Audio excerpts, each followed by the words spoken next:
module folder, and then your image. And then click save. Create tayo ulit ng new. Select asset.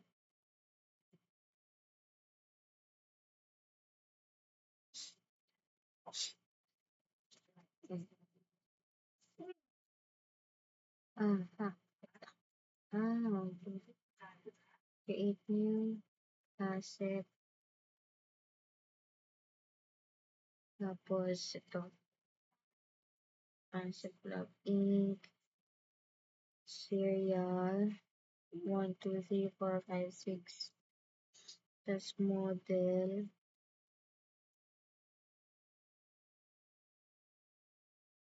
Ready to deploy. Select optimal information. Tapos, asset name, user 001. And then click save. Create ulit ng new. And then click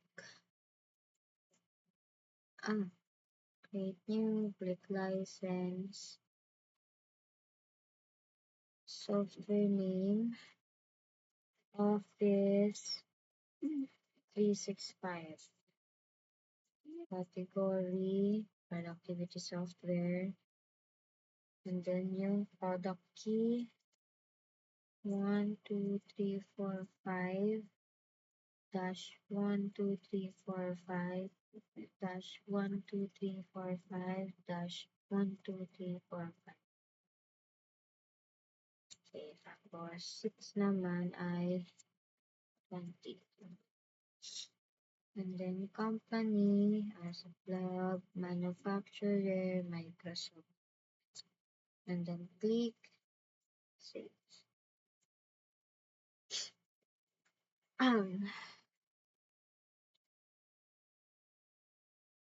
Select natin dashboard. And then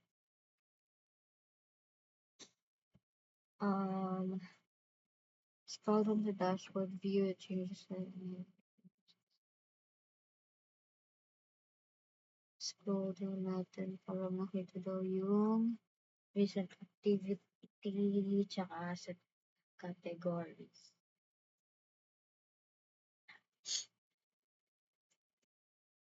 Okay. For task number 3,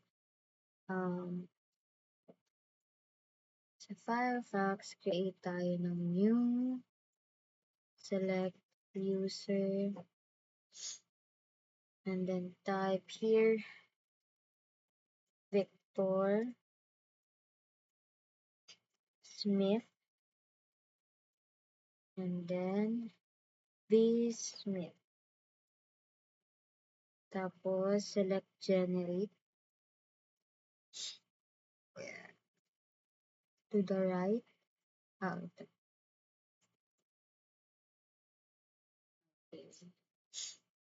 And then baba.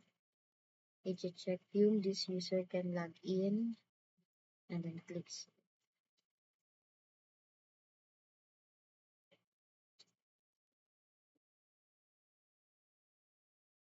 Wala naman nag-pop up. Wala naman nag-pop up. So, select all assets.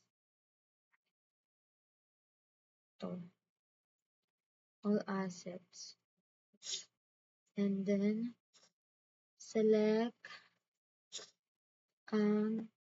checkout.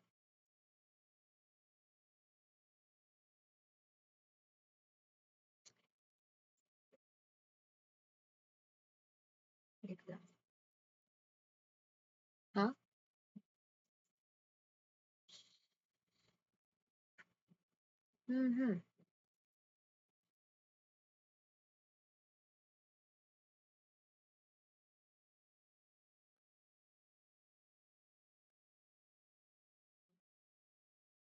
Dito pala. Check out.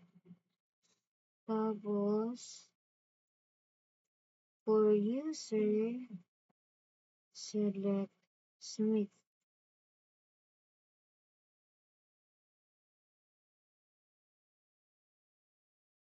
And then check out.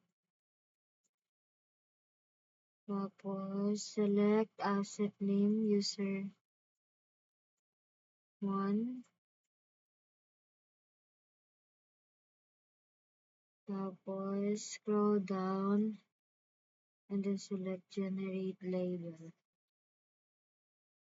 Okay. This is the label that would be printed and affixed to the asset for asset tracking in inventory. Select the back arrow and then select here, software licenses. Tapos, select checkout and then select for user Smith vector and then check. Tapos select dashboard. Tingnan ulit yung recent activity and asset categories.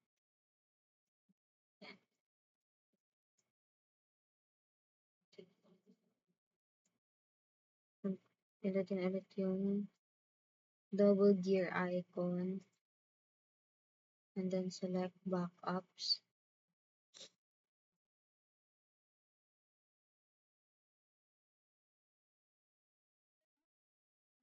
Then select generate backup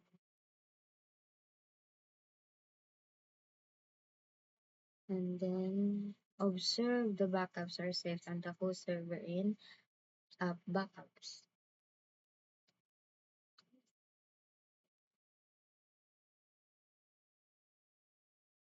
Select ACI admin.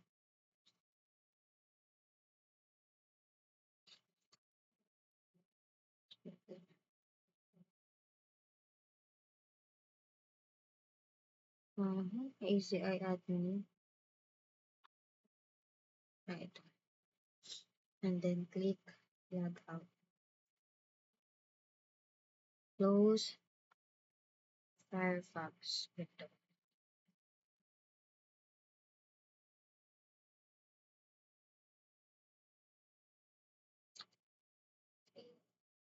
Tapos close the image viewer. And then close File Explorer.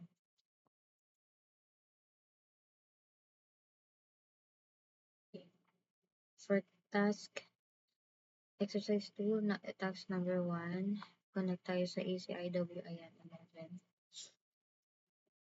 And then select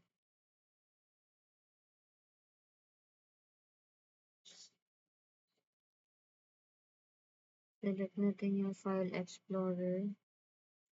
Punta tayo sa this PC, here, module 12.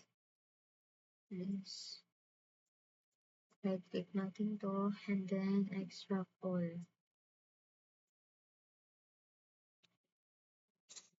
And then select extract.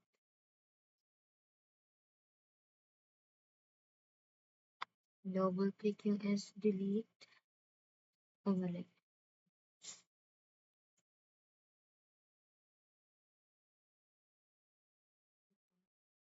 And then, lagay natin dito ay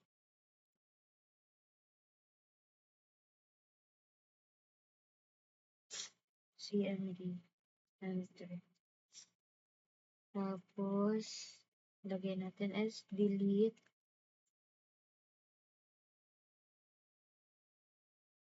64 space /help. Enter. Okay. wala namang pop-up. Dapat mag-agree. Tapos punta dito, dir, enter, and then enter natin s delete 64 p 3 s delete .exe, tapos s delete 64 a .exe eula.txt. Observe the output states that 3 files have been deleted.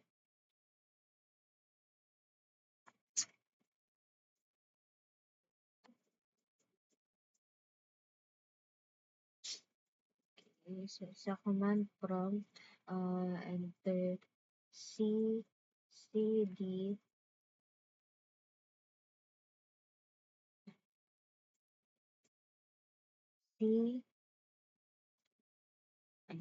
d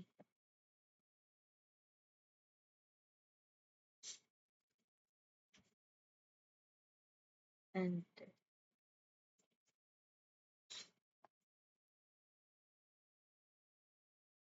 and dir enter cipher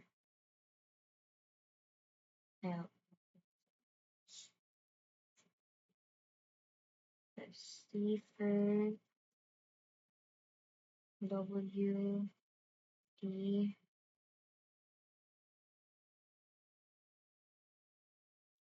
module 12 folder.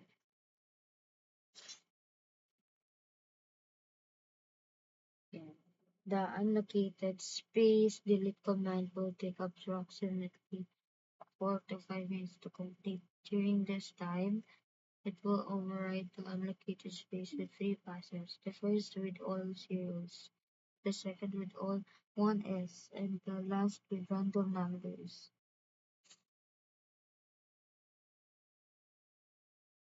Siya. And then, close na natin yung CMD. Close na natin yung File Explorer. Yeah, that's it. We're done.